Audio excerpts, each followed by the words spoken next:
Hello friends. इस video में मैं आपके साथ चर्चा कर रहा हूँ कि मुझे अभी बाज़ार का आउटलुक कैसा लग रहा है। देखिए, हमारी जब लास्ट कम्युनिकेशन हुई थी 2 दिन पहले, तो मैंने आपके साथ यही चर्चा की थी। भाई देखिएगा, बाज़ार का आउटलुक ख़राब है और इंडेक्स में भी अभी हमें गिरावट दिख रही है। यही चर्चा हमने की थी। और निफ्टी ने देखिएगा 23,000 का आंकड़ा तोड़ दिया है। 22,800 के पास एक अहम सपोर्ट है। आज भी 22,774 के आसपास से जो बाज़ार मूव हुए और वहाँ से संभले। अब देखिएगा, निफ्टी पे 22,800 एक अहम लेवल है। अगर अब 22,800 के नीचे बाजार क्लोज होते हैं तो एक नई गिरावट के लिए बाजार तैयार हो जाएंगे। तो जो नेक्स्ट वीक है उसकी शुरुआत में आपको 22,800 देखना है। अगर 22,800 के नीचे बाजार जाते हैं तो बाजार और गहरा आ सकती है मंदी। लेकिन बाजार जो है ओवरसोल्ड है। तो यहाँ पर हम कभी भी एक शार्प जो है पुल बैक जो है देख सकते हैं, जैसा कि आपने दो ट्रेडिंग सेशंस में देख लिया, एक आज और एक 2 दिन पहले। तो जब दोनों जगह पर निचले लेवल से एक बाउंस आया, हालांकि जो 2 दिन पहले बाउंस आया था वो काफ़ी शार्प था, बहुत तीव्र था। आज का जो फॉल के बाद जो स्पोर्ट्स से बाजार रिकवर किए वो इतने तेज नहीं थे। और ऊपर की तरफ अगर हम मानते हैं कि निफ्टी के अंदर 23,300 जब तक नहीं तोड़ के बाजार ऊपर जाता है, तब तक बाजार के अंदर कोई तेजी, नई तेजी बनती हुई नजर नहीं आएगी।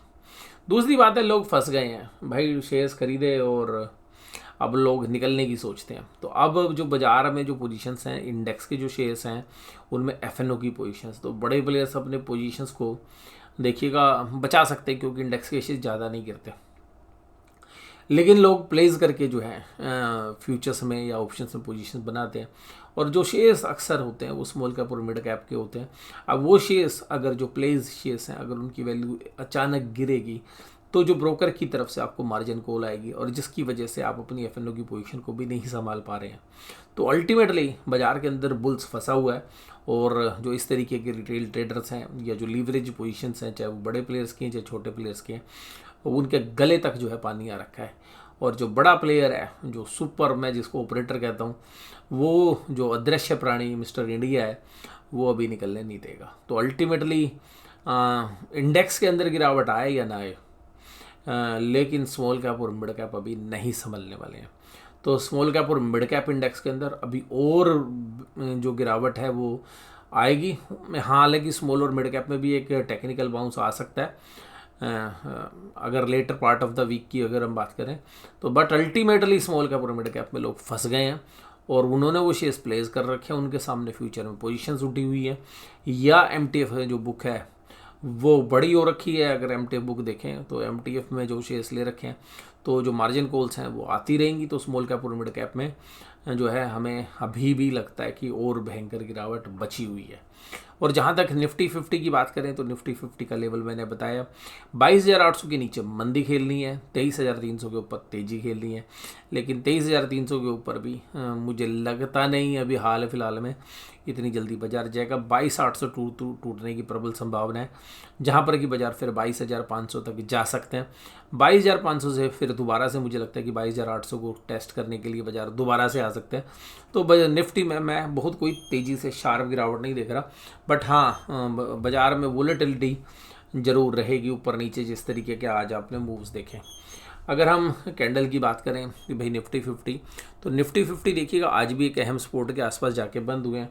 तो ये जो सपोर्ट लेवल्स हैं 22,800, अगर इसके नीचे बाजार बंद होते हैं, देखिएगा ये जो लेवल्स हैं 22,750 के आसपास ही बन रहे हैं। वैसे 22,800 पे है, लेकिन 22,800 22,750 इनके नीचे बाजार अगर चले गए, 2 या 3 दिन बंद हो गए, तो भैया फिर बाजार नीचे की तरफ रुख करेंगे और फिर 22,800 एक मेजर हर्डल हो जाएगी।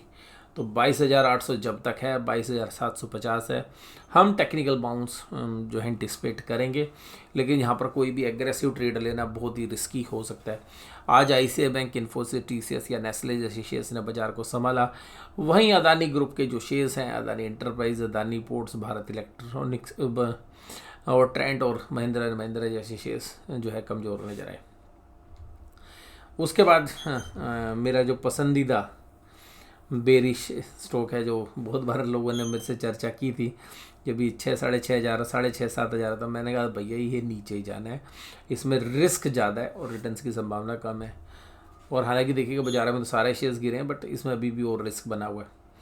एडवांस डिक्लाइन रेशो आपको बता रही है कि भाई घटने वाले शेयर्स के सामने बढ़ने वालों की तो कोई औकात ही नहीं है। और जो बढ़ने वाले शेयर्स हैं उसमें ब्रिटेनिया, आईसीआई, नेस्ले जैसे शेयर्स थे। बाकी गिरावट अदानी पोर्ट में 4%, भारत इलेक्ट्रॉनिक्स में 4%, अदानी में 4%, अदानी एंटरप्राइज ट्रेंड 2.65, सन फार्मा 2.63, अल्ट्राटेक 2.45, हीरो मोटोकॉर्प 2.38। ये जो गिरावट है ये कोई मामूली गिरावट नहीं मानते हैं क्योंकि लगातार हो रही है। लेकिन स्मॉल कैप और मिड कैप में उठा के देखो ना शेयर्स, स्मॉल कैप में तो मतलब 7%, 6% तो नॉर्मल गिरावट थी।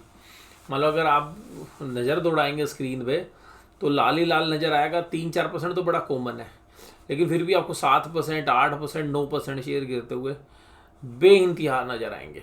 मतलब कोई छोटे नंबर से नहीं है। निफ्टी बैंक 49099, और निफ्टी बैंक ने भी देखिएगा वो 48,800 700 के बीच में जो सपोर्ट है वहीं से बाजार ने बाउंस जो है किया। लेकिन अब मुझे निफ्टी बैंक में थोड़ा सा डाउट हो गया है।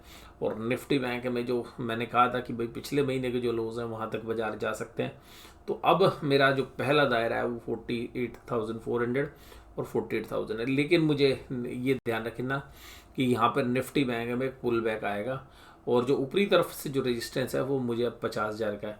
तो मेरे लिए जो रेंज है इस हफ्ते की 48,000 और 50,000 के बीच में जो है निफ्टी बैंक लग रहा है।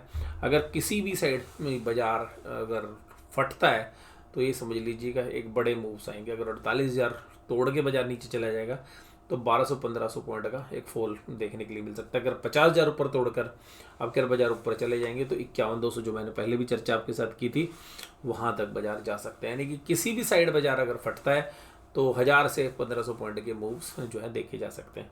लेकिन मुझे लगता है कि जो बाजार है ये इस हफ्ते भी एक नैरो रेंज तो मैं नहीं कहूँगा, लेकिन 48,000 से 50,000 की रेंज में रह सकते हैं। उसके बाद अगर हम बात करें तो आज सारे बैंक गिरे हुए थे, बस आईसीआई बैंक को छोड़ दे तो। और उसके बाद अगर हम देखें तो एफआईज ने आज फिर 4,294 करोड़ का माल बेच दिया।